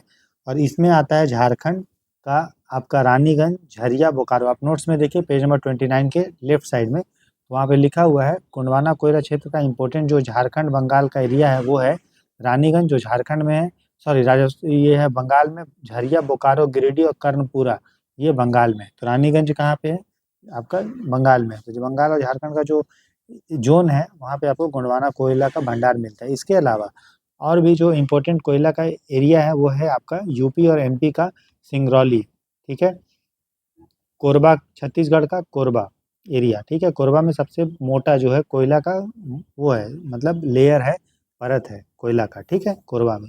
इसके अलावा उड़ीसा का तालचर, उड़ीसी का उड़ी ठीक है, झारखंड का रामगढ़, उड़ीसा में भी रामगढ़ है शायद, मेनली झारखंड में है। इसके अलावा बांद्रा, फिर कामठी और वर्धा, चांदा वर्धा महाराष्ट्र का। नोट्स में देखिए, तेलंगाना का सिंगरेनी और आंध्र प्रदेश का पांडुर यहाँ पे मिलता है। गोंडवाना कौल, ये सब के बारे में हम बात कर रहे थे, क्योंकि 98% जो कोयला है वो गोंडवाना टाइप का है। उसके बाद अगर टर्सरी कोल के बारे में अगर देखेंगे, टर्सरी कोल, तो टर्सरी कोल का जो मेन एरिया है वो है दारंगिरी, क्या है? दारंगिरी, ठीक है, दारंगिरी है, ठीक है, चेरापूंजी है, मेवलोंग है, लांगरी, जो मेघालय में है। तो मेघालय का दारंगिरी, ठीक है, चेरापूंजी जो आपका मेघालय में है, मेवलोंग जो मेघालय में है, और लांगरीन, लांगग्रीन, ठीक है, ये सब जो है आपको टर्सरी कोल यहाँ पे तृतीय कोयला मिलेगा। इसके अलावा अरुणाचल प्रदेश का नामची और नामथुक में मिलता है, जम्मू कश्मीर का कालाकोट में मिलता है, ठीक है, और नॉर्थ असम का माकुम, जयपुर और नाजीरा में मिलता है। तो ये सब आप देख लीजिएगा। जयपुर है ये, JEYPUR है, जयपुर, जयपुर नहीं है ये, जयपुर, ये वाला जयपुर नहीं है, ये वाला जयपुर है। ये सब कहाँ है? नॉर्थ असम में। तो यहाँ भी आपको मिलता है टर्सरी कोल। तो हम देख रहे हैं कि टर्सरी कोल जनरली पहाड़ पे मिलता है, चाहे वो मेघालय या प्लेटू के टाइप का आसपास हम बोल सकते हैं। मेघालय में हो गया मेन चीज़ हो गई, इसका अरुणाचल प्रदेश का पहाड़ वाला एरिया, जम्मू कश्मीर का पहाड़ वाला, और असम का पहाड़ वाला में मिलेगा, ठीक है। तो हमने एंथ्रासाइट देख लिया। और बिटुमिनस कोल जो मिलता है वो सब गोंडवाना में, वो हमने देख लिया। इसके अलावा लिग्नाइट कोल है, लिग्नाइट कोल को ब्राउन कोल भी बोला जाता है। क्या बोला जाता है दोस्तों इसको? ब्राउन कोल, भूरा कोयला। आप अपने नोट्स में देखिए, नोट्स आपको स्टिल वीडियो के कमेंट सेक्शन में मिल जाएगा, भूरा कोयला, पेज नंबर 29, पेज नंबर 30 का राइट साइड में देखिए, ठीक है, भूरा कोयला लिग्नाइट। और जनरली ये लिग्नाइट कोल जो है वो तटीय क्षेत्र में मिलता है, तटीय क्षेत्र में। नोट्स आपका हिंदी इंग्लिश दोनों में है, ताकि कोई दिक्कत ना हो, ठीक है। ये आपको कोस्टल एरिया में मिलता है, कोस्टल एरिया में, ठीक है। कोस्टल एरिया में आपको देखने को ये मिलेगा, चाहे वो तमिलनाडु हो, पांडिचेरी हो, गुजरात हो, और यहाँ तक कि जम्मू एंड कश्मीर में भी लिग्नाइट कोल आपको देखने को मिलेगा, ठीक है। ये समझ में आ गया आपको? एंथ्रासाइट, लिग्नाइट, बिटुमिनस और पीट। पीट जो होता है बहुत बेकार कोयल होता है, उसके बारे में पढ़ने की जरूरत नहीं है, ठीक है। और जो लिग्नाइट कोल का सबसे ज़्यादा उत्पादन जो होता है वो होता है कहाँ से? तमिलनाडु से, ठीक है। आगे हम देखते हैं अ, कोयला का इम्पोर्ट पॉलिसी था। तो मेनली बेसिकली कोयला का अगर आयात नीति दोस्तों देखें, तो जब हमारा देश आज़ाद हुआ था तो उतना ज़्यादा बाहर से हम लोग कोयला इंपोर्ट एक्सपोर्ट उतना नहीं करते थे। लेकिन बाद में ओपन लाइसेंस हो गया, जिसके तहत कोयला का इंपोर्ट जो है, ठीक है, आप कर सकते हैं, ठीक। और ये डिपेंड होता है कंज्यूमर पे, कंज्यूमर के अनुसार जो होता है वो लिया जाता है कि कितना हमको इंपोर्ट करना है, कितना एक्सपोर्ट करना है, ठीक है। जो जो उसका कोयला जिसको चाहिए वो अपने हिसाब से कर सकता है, ठीक है। मेनली जो कोयला का इंपोर्ट किया जाता है, क्योंकि आपको पता है इंडिया में जो होता है ना, कोयला अच्छा क्वालिटी का नहीं मिलता है। इंडिया का कोयला में, चूँकि ये गोंडवाना टाइम में बना है, तो गोंडवाना कोयल कोयल जो होता है वो अच्छा क्वालिटी का नहीं होता है। इसमें बहुत ज़्यादा डस्ट होता है, ठीक है, धूलकण बहुत ज़्यादा रहेगा, डस्ट पार्टिकल ज़्यादा होता है, और ज़्यादा एनर्जी नहीं देता है। सबसे अच्छा कोयला होता है जो टर्सरी होता है, टर्सरी पीरियड में जो बना हुआ है, और वो जो है हमारे इंडिया में बहुत कम मिलता है, मतलब ना के बराबर मिलता है। इसीलिए जो कि जो हमारा स्टील पावर प्लांट है, थर्मल पावर प्लांट है, ठीक है ना, वहाँ पे आपको ज़रूरत होता है अच्छा कोयला का, क्योंकि स्टील का प्रोडक्शन आपको अच्छा चाहिए, ज़्यादा एनर्जी चाहिए। इसलिए हम लोग कोयले का क्या करते हैं? इंपोर्ट करते हैं, ठीक है, बाहर से मंगाते हैं, ठीक है। तो मेनली स्टील इंडस्ट्री जो है ये मंगाती है, और इंडिया में अच्छा कोयला भी नहीं मिलता, और जितना कोयला मिलता है उतना ज़्यादा पर्याप्त भी नहीं है। डिमांड और सप्लाई का गैप है, मांग और आपूर्ति के बीच में अंतर है, ठीक है। इसलिए कोयला को हम लोग इंपोर्ट करते हैं, और कंपनियां जो है वो कर सकती है अपने हिसाब से, जितना उसको ज़रूरत होता है उसके हिसाब से, ठीक है। उसी तरह से जो हमारा नॉन कोकिंग कोल है, नॉन कोकिंग कोल, ठीक है। जो कोकिंग कोल है, कुकिंग कोल का मतलब है, इसको अगर आप हीट करिएगा तो ये कोक के आकार में बन जाएगा, ठीक है। तो जो कोकिंग कोल होता है दोस्तों, जनरली वो धनबाद में ही मिलता है, ठीक है ना, जो BCCL है, ठीक है, भारत कोकिंग कोल लिमिटेड, ठीक है। वहाँ पे आपको ये वो उत्पादन करता है। कोकिंग कोल का ही जनरली प्रयोग जो है स्टील इंडस्ट्री में किया जाता है, और नॉन कोकिंग कोल का उपयोग जो है वो थर्मल पावर प्लांट में यूज़ किया जाता है बिजली बनाने के लिए। तो बिजली बनाने के लिए नॉन कोकिंग कोल यूज़ करते हैं, और स्टील बनाने के लिए कोकिंग कोल करते हैं। भारत में कोकिंग कोल उतना नहीं मिलता है, ठीक है। कोकिंग कोल को हम लोग मेटलर्जिकल कोल भी बोलते हैं। इसका प्रॉपर्टी ये है कि जब ऐसे कोयला को आप गर्म कीजिएगा कोकिंग कोल को, तो वो कन्वर्ट हो जाएगा एक हार्ड मटेरियल में, कोक में कन्वर्ट हो जाएगा, ठीक है। और उस कोक का प्रयोग जो है फिर स्टील के प्रोडक्शन में हम लोग जो भट्ठा होता है, फर्नांस होता है, वहाँ पे यूज करते हैं, ठीक है। इसमें आपको कार्बन बहुत ज़्यादा दिखता है कोकिंग कोल में, ठीक है, और राख जो है वो कम होगा, इसलिए इसको मेटलर्जिक कोल भी बोलते हैं। वहीं नॉन कोकिंग कोल को हम लोग गर्म करने पर वो आपको कोक में कन्वर्ट नहीं करेगा, ठीक है, और इसलिए इसका प्रयोग थर्मल पावर प्लांट में करते हैं, भट्टा बनाने में, सीमेंट इंडस्ट्री में, इलेक्ट्रिसिटी जनरेशन में ये सब प्रयोग हम लोग करते हैं। राख इसमें बहुत ज़्यादा होता है। और भारत में अगर बात करेंगे तो कोकिंग कोल जो है वो ज़्यादा नहीं होता है, ठीक है, और नॉन कोकिंग कोल ज़्यादा होता है, इसलिए भारत में कोकिंग कोल को हम लोग इम्पोर्ट करते हैं, ठीक है, राइट।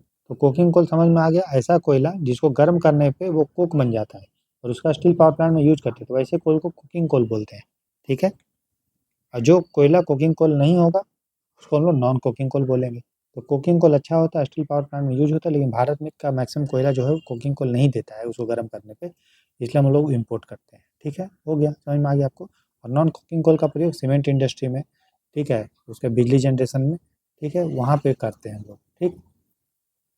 तो हम लोग कोक का कोक को क्या करते हैं, इम्पोर्ट करते हैं, जिसको हम लोग आयरन एंड स्टील इंडस्ट्री में हम लोग उसको यूज करते हैं, ठीक है, क्लियर। अगर हम बात करेंगे तो भारत में जो कोयला का जो भंडार है दोस्तों, उसका जो मेन राज्य है वो है झारखंड, ठीक है, फिर छत्तीसगढ़, बंगाल और मध्य प्रदेश, ठीक है। और अगर लिग्नाइट देखिएगा तो 90% मैंने आपको बताया था, लिग्नाइट जो है मैक्सिमम तमिलनाडु में मिलता है, तो 90% जो लिग्नाइट है वो आपको कहाँ मिलता है, तमिलनाडु में मिलता है, ठीक है, क्लियर हुआ।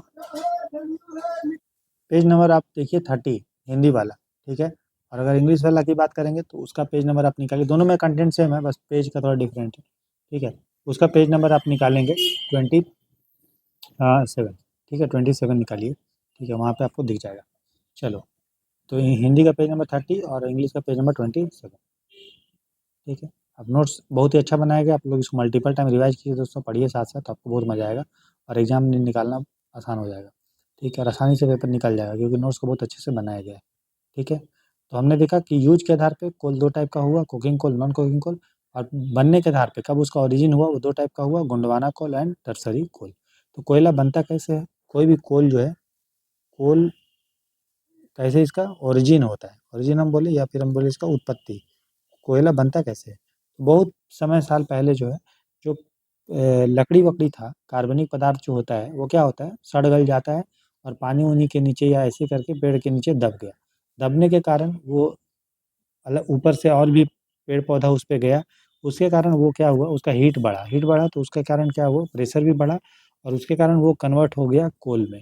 तो ये बहुत समय सदियों से चला, हजार करोड़ों साल पहले फिर जाके कोयला हमारा बनता है। तो यहाँ जो हम कोयले के टाइप्स के बारे में बात कर रहे थे, तो सबसे अच्छा कोयला हमने देखा था कि एंथ्रासाइट होता है, और ये इसको जब जलाइएगा एंथ्रासाइट कोयला को, तो ये ब्लू फ्लेम के साथ, नीला ज्वाला के साथ जलेगा, ठीक है, जलाइएगा तो नीला नीला आपको दिखेगा, ठीक है। और इसका कैलोरीफिक वैल्यू मतलब ऊष्मीय मान होता है। ऊष्मीय मान का मतलब अगर 1 kg अगर आप कोई भी चीज़ को जलाते हैं तो कितना एनर्जी जनरेट होगा, अगर ज़्यादा एनर्जी जनरेट होगा तो हम बोलेंगे उसका कैलोरीफिक वैल्यू, ऊष्मीय मान जो है वो ज़्यादा है, मतलब ज़्यादा वो ऊष्मा दे रहा है। तो इसी तरह से सबसे अच्छा कोयला एंथ्रासाइट माना जाता है, और जिसका ऊष्मीय मान सबसे अधिक होता है, कैलोरीफिक वैल्यू, ठीक है। और ये नीला जो है फ्लूम के साथ, ब्लू फ्लेम के साथ जलता है, और ये बहुत ही कम मात्रा में जम्मू एंड कश्मीर में आपको मिलता है। बिटुमिनस कोयला देखिएगा तो ये ठीक ठाक होता है, इसका भी कैलोरीफिक वैल्यू ठीक होता है, इंडिया में सबसे ज़्यादा यही मिलता है। इसमें आपको मॉइस्चर ज़्यादा नहीं, जितना अच्छा कोयला सूखा होगा ना उतना अच्छा होगा। एंथ्रासाइट सबसे सूखा होता है, बिटुमिनस उससे थोड़ा कम सूखा होता है, ठीक है। और ये आपको झारखंड में ये सब एरिया में, पश्चिम बंगाल में मिलता है। तीसरा है लिग्नाइट कोल, ये ब्राउन कलर का होता है, इसमें बहुत ज़्यादा मॉइस्चर होता है, ह्यूमिडिटी होता है, ठीक है, नमी होता है, तो इसलिए आप जब इसको जलाइएगा तो धुआँ निकलेगा, ठीक है। जैसे आप कोई कागज़ है, ठीक, उसको भिंगा के जलाइए तो देखिएगा धुआँ थोड़ा ज़्यादा निकलेगा, मतलब हल्का-हल्का भींगा रहेगा, आप जलाइए। और कोई कागज़ को ऐसे ही जलाइए, देखिएगा धुआँ उससे कम निकलेगा, ठीक है। लिग्नाइट कोल आपको राजस्थान में असम के लखीमपुर में, तमिलनाडु में मिलता है। तमिलनाडु में सबसे ज़्यादा आपको लिग्नाइट मिलेगा, लगभग 90% जो लिग्नाइट है वो तमिलनाडु में मिलता है। तीसरा कोयला पीट होता है, ठीक है। और ये सब देखिए, पेड़ पेड़ जो है वो सड़ा गला, तो जब लकड़ी पहली बार कन्वर्ट होता है वो होता है इसमें, पीट में। फिर पीट बहुत लंबे समय तक रहेगा तो वो कन्वर्ट हो जाएगा लिग्नाइट में, फिर बहुत लंबे समय तक तो बिटुमिनस, बहुत लंबे समय तक फिर एंथ्राक्साइड, तो इस तरह से बनता है। तो पीट सबसे बेकार कोयला है, कैलोरीफिक वैल्यू सबसे कम होता है, ठीक है। तो ये आपको ध्यान रखना है। तो ओवरऑल अगर हम कोयला का भंडार देखेंगे तो लगभग झारखंड और उड़ीसा दोनों में कंपटीशन चलता है, कभी झारखंड फर्स्ट होता है, कभी उड़ीसा। फिलहाल झारखंड में सबसे ज़्यादा कोयले का भंडार है, ठीक है। और उत्पादन के रिस्पेक्ट में देखेंगे तो सबसे ज़्यादा उत्पादन जो कोयला का होता है जनरली छत्तीसगढ़ है। तो मेनली यही झारखंड, छत्तीसगढ़, उड़ीसा, यही में आपस में कंपटीशन चलते रहता है, कभी ये आगे कभी ये आगे, खत्म कहानी, ठीक है। चाहे वो प्रोडक्शन में हो या फिर उत्पादन में हो या फिर आपका रिजर्व में हो, भंडार में हो, ठीक है। ये कोयला के बारे में डिटेल में हो गया दोस्तों, इससे ज़्यादा कोयला के बारे में जानने की जरूरत नहीं है, ठीक है। अब हम लोग देखेंगे पेट्रोलियम के बारे में, पेट्रोलियम के बारे में, मतलब पेट्रोल के बारे में देखते हैं हम लोग। पेट्रोलियम से एक पेट्रोलियम एक क्रूड ऑयल होता है, कच्चा तेल, इसी से आपको पेट्रोल, डीजल, ठीक है, और भी बाकी चीज़ जो है वो मिलता है। तो यहाँ पेट्रोलियम दो वर्ड से बना हुआ है, एक बना हुआ है पेट्रो और दूसरा बना है ओलियम, ठीक है। तो पेट्रो का मतलब होता है दोस्तों पत्थर, और ओलियम का मतलब होता है ऑयल। तो ऐसा पत्थर, ठीक है, ऐसा पत्थर जिसमें ऑयल होता है, मतलब ऑयल उसमें स्टोर होता है, तो उसको हम लोग बोलते हैं पेट्रोलियम, ठीक है, क्लियर, समझ में आया। अच्छा, पेट्रोलियम चूँकि देखिए ये क्रूड ऑयल जब निकालिएगा तो उसका जो कलर होता है दोस्तों वो ब्लैक होता है। लेकिन आपको पता है पेट्रोलियम से बहुत सारा चीज़ बनता है और बहुत ज़्यादा ये कॉस्टली भी है ना? नहीं है, मतलब अच्छा चीज़ है ना, महँगा भी है, ठीक है। तो इसलिए इसको ब्लैक गोल्ड भी बोलते हैं। जिस तरह गोल्ड महँगा होता है, लेकिन गोल्ड तो सुनहरा होता है, लेकिन ये जो है पेट्रोलियम थोड़ा ब्राउन कलर का होता है या डार्क कलर का होता है, इसलिए उसको ब्लैक गोल्ड बोला जाता है। पेट्रोलियम ये हो या कोल हो, पेट्रोलियम नेचुरल हो, जनरली वो सेडिमेंट्री रॉक में ही मिलता है। क्योंकि पेड़ पौधा जो दबता है लेयर बाय लेयर, पेड़ पौधा आया दब गया, उसके नीचे प्रेशर आया, फिर वो दबा दबा दबा, तो इस तरह से लेयर बनता है। अब बीच में पेड़ पौधा दब गया, जानवर दब गया, तो उसका फोसिल जो है कंकाल भी यहाँ पे, उसका हड्डी वड्डी तो खत्म हो जाता है, लेकिन उसका जो इम्प्रेशन है, जो छाप है, वो छिप जो वो उसी में रह जाता है, उसी को फोसिल बोलते हैं, ठीक है। तो मेनली ये आपका सेडिमेंट्री रॉक में ही आपको मिलेगा और सादी चट्टान में मिलेगा। पेट्रोलियम एक तरह का मिनरल ऑयल है, खनिज हमारा तेल है। और पेट्रोलियम जो कि लिविंग ऑर्गेनिज्म से ही बना हुआ है, इसलिए ये एक तरह का हाइड्रोकार्बन है, मतलब उसमें कार्बन और हाइड्रोजन रहता है, ठीक है। बाकी पेट्रोलियम आपको ऑक्सीजन, नाइट्रोजन और भी सल्फर वल्फर ये सब मिलेगा। पेट्रोलियम का रंग अगर हम देखिएगा तो जनरली ये थोड़ा ब्राउन कलर का होता है, ठीक है ना। कभी कभी काला भी होता है, कभी कभी हरा भी हो सकता है, कभी कभी जो दारू का कलर भी हो सकता है, मदिरा के कलर का। तो पेट्रोलियम का अलग कलर अलग अलग होता है, डिपेंडिंग कि उसमें कंपोजिशन उसका क्या क्या है। जनरली इसका कलर जो होता है वो ब्राउन कलर का आपको देखने को मिलेगा, कभी लाल भी दिखता है, मतलब लाल मतलब वाइन रेड, वाइन रेड मतलब जो दारू का जो कलर होता है ना, जो हम तो पीते नहीं भाई, जो पीता है जानता होगा, आपने देखा भी होगा मूवी में, जाम, ठीक है। चलो, ये हो गया। उसके बाद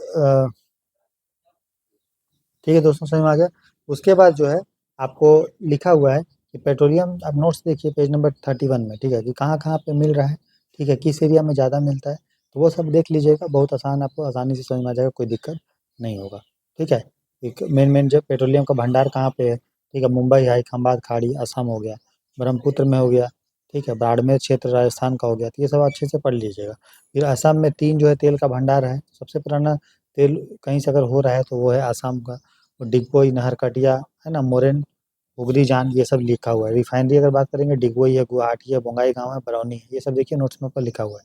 फिर गुजरात में भी जो तेल का क्षेत्र है, ठीक है, वो अंकलेश्वर है, खंभात है, लूनेज, अहमदाबाद, कालोल, नागवाम, कोसांबा, ये सब प्लेस का नाम आपको ध्यान में होना चाहिए। मान लीजिए 3 प्लेस का नाम दे दिया, कथाना, कोसांबा और लिख दिया सानंद, ऐसे का ऑप्शन करके दे दिया, बोल दिया कि ये किससे रिलेटेड है, मान लीजिए लिख दिया वहाँ पे पेट्रोलियम का, कोयला का या गोल्ड का, तो आपको याद होना चाहिए ये सब पेट्रोलियम ये यम का जो है भंडार वाला क्षेत्र है, ठीक है। जो अंकलेश्वर है जो गुजरात में है, वहाँ से तेल को ट्रॉम्बे और कोयली भेजा जाता है, ठीक है। कोयली कहाँ है दोस्तों, कोयली जो है, तो कोयली ऑयल रिफाइनरी जो है गुजरात में है, और ट्रॉम्बे भी जो है वो भी आपका गुजरात में है, ठीक है। इसके अलावा राजस्थान में भी ऑयल फील्ड है, अब देखिए नोट्स में आपको क्लियर कट लिखा हुआ है, ठीक है, यहाँ पे उसको हम लिखेंगे नहीं, ठीक है। तो देखिए राजस्थान जो है ना, आप समझिए कि अगर हम बात करेंगे कि सबसे बड़ा, देखो ऑयल जो होता है ऑयल, ठीक है, वो 2 जगह मिलेगा, एक है समुद्र के के पास पानी में, और एक होगा ज़मीन पे, ठीक है? क्योंकि पेड़-पौधा कहीं भी मतलब दब सकता है ना, अगर वो समुद्र में दबेगा तो समुद्र में, और अगर ज़मीन के नीचे बहुत करोड़ों साल तक दब गया, या हो सकता है कि पहले वो ज़मीन में दबा था, समुद्र में दबा था और वो पानी में दबा था, वो फिर पानी मान लो किसी भी कारण से वहाँ से हट गया, ठीक है? वो ज़मीन बन गया, ठीक है ना? तो वहाँ भी हो सकता है। तो अगर हम बात करेंगे कि सबसे ज़्यादा ऑयल अगर मिल रहा है पानी के रिस्पेक्ट में देखिए, जिसको हम लोग ऑफशोर बोलते हैं, क्या बोलते हैं? ठीक है? तो अगर पानी में मिल रहा है, पानी के पास, तो उसको ऑफशोर बोला जाता है, ठीक है? जैसे उसमें एग्ज़ाम्पल है मुंबई, ठीक है? वो सारा चीज़ गुजरात का जो अंकलेश्वर ये, और अगर वो इनलैंड में मिल रहा है, मतलब जो ज़मीन के पास, पानी के पास नहीं, जैसे राजस्थान, तो राजस्थान तो के पास तो समुद्र है ही नहीं, तो राजस्थान में मिल रहा है, तो राजस्थान क्या हो गया? ऑनशोर। क्या हो गया जी? ऑनशोर। क्या हो गया? ऑनशोर। इसको हम लोग बोल सकते हैं इनलैंड भी, क्योंकि लैंड में है तो इनलैंड। तो अगर हम इनलैंड के हिसाब से देखें, मतलब जितना भी भारत में स्टेट है जिसके पास समुद्र नहीं है, अगर उसमें हम कंपेयर करेंगे और तेल का देखेंगे, तो राजस्थान जो है सबसे बड़ा इनलैंड ऑयल प्रोडक्शन स्टेट मिलेगा, सबसे बड़ा स्थलीय तेल उत्पादक राज्य हमारा मिलेगा। इसको हम लोग, ठीक है, समझ में आया?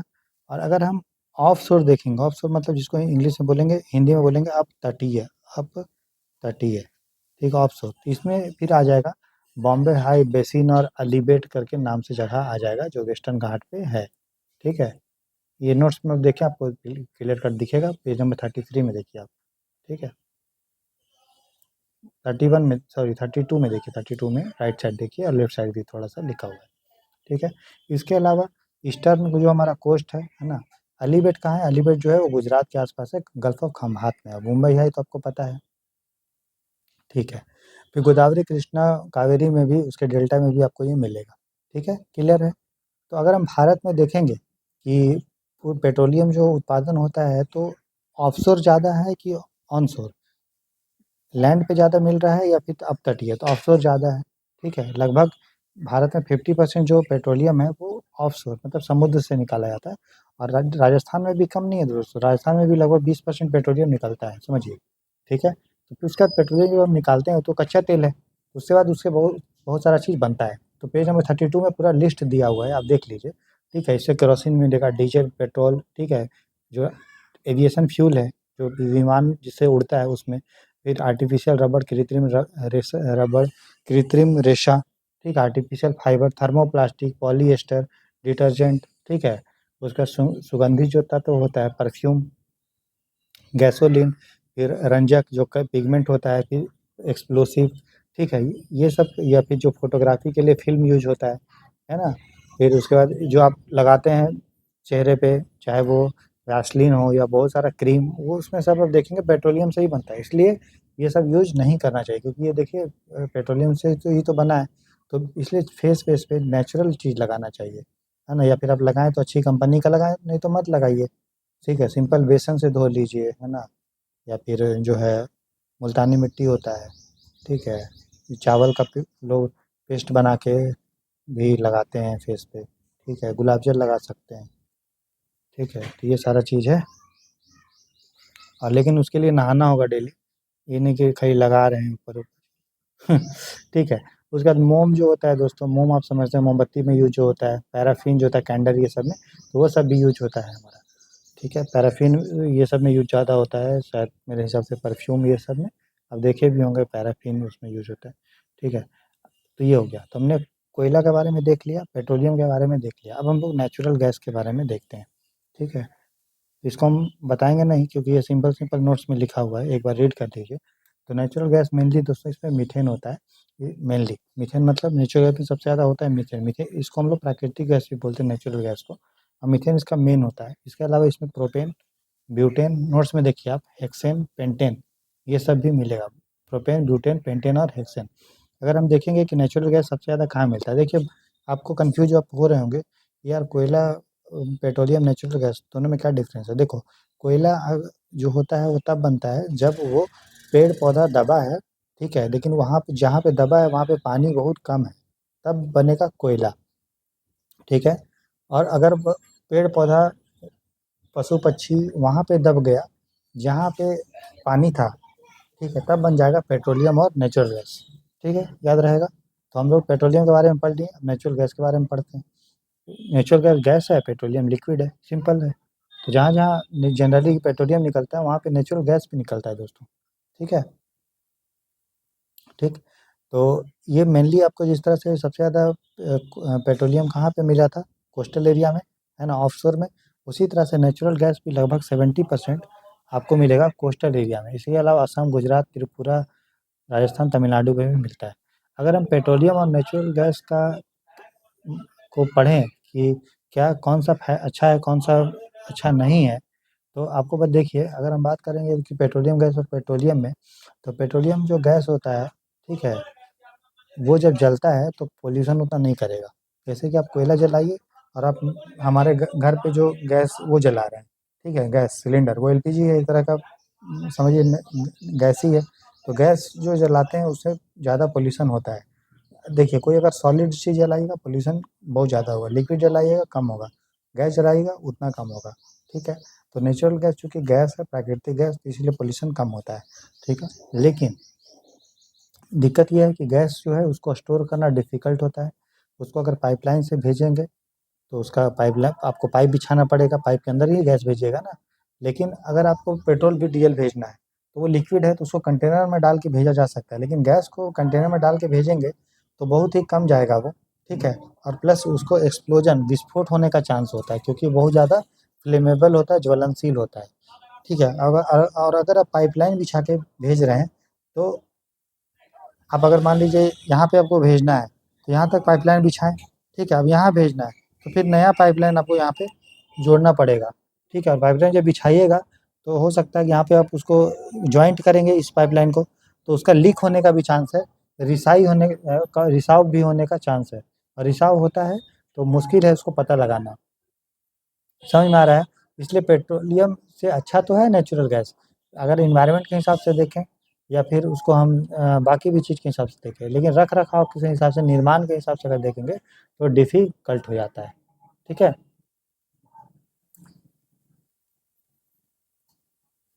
तो मान लीजिए यहाँ से हमको नेचुरल गैस निकल रहा है, इसको हमने रिफाइन किया और इसको हम लोग भेजे, ठीक है, और इसको दे रहे हैं।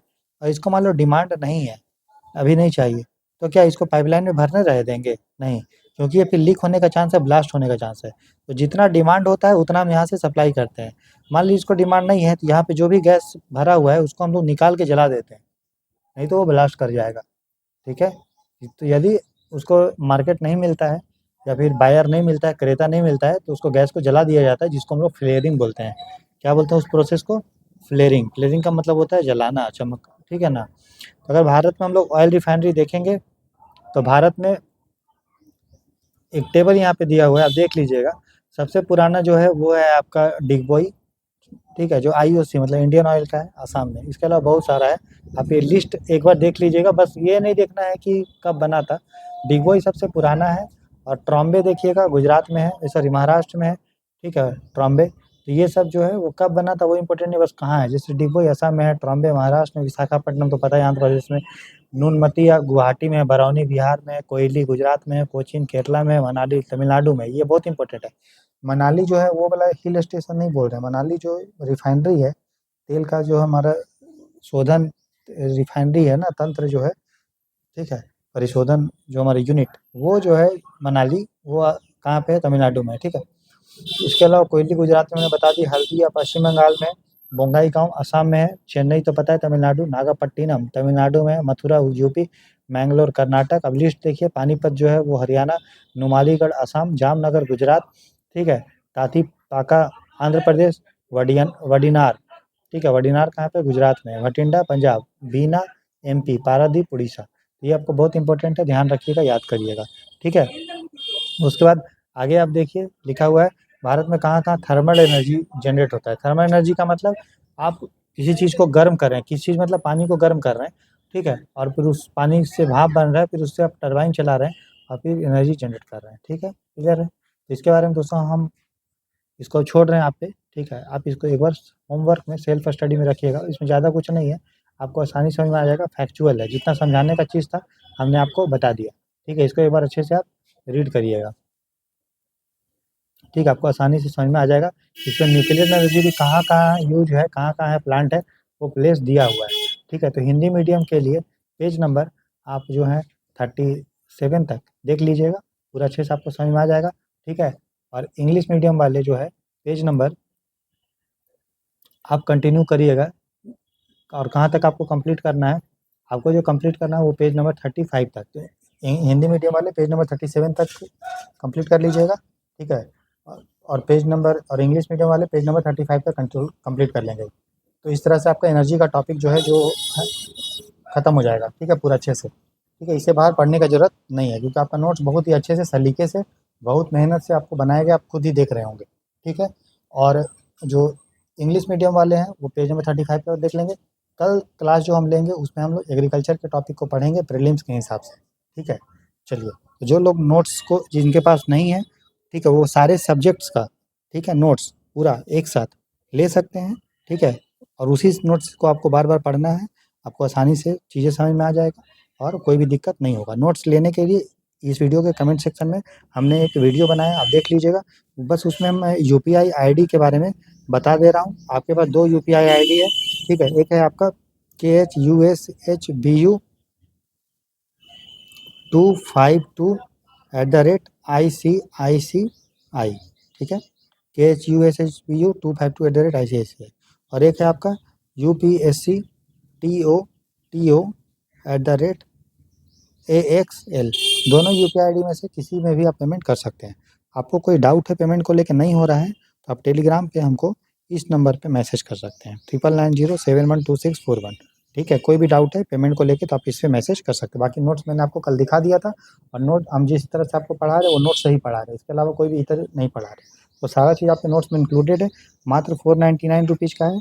एक बार आप अपने पढ़ाई पे इन्वेस्टमेंट कीजिए, आप देखेंगे आप निराश नहीं होंगे। आप कोई भी एग्ज़ाम दीजिए, मेनली हम टारगेट यूपीएससी को कर रहे हैं, लेकिन आपको पता है कोई बाकी का भी एग्ज़ाम का लेवल जो है वो यूपीएससी से कम ही होता है।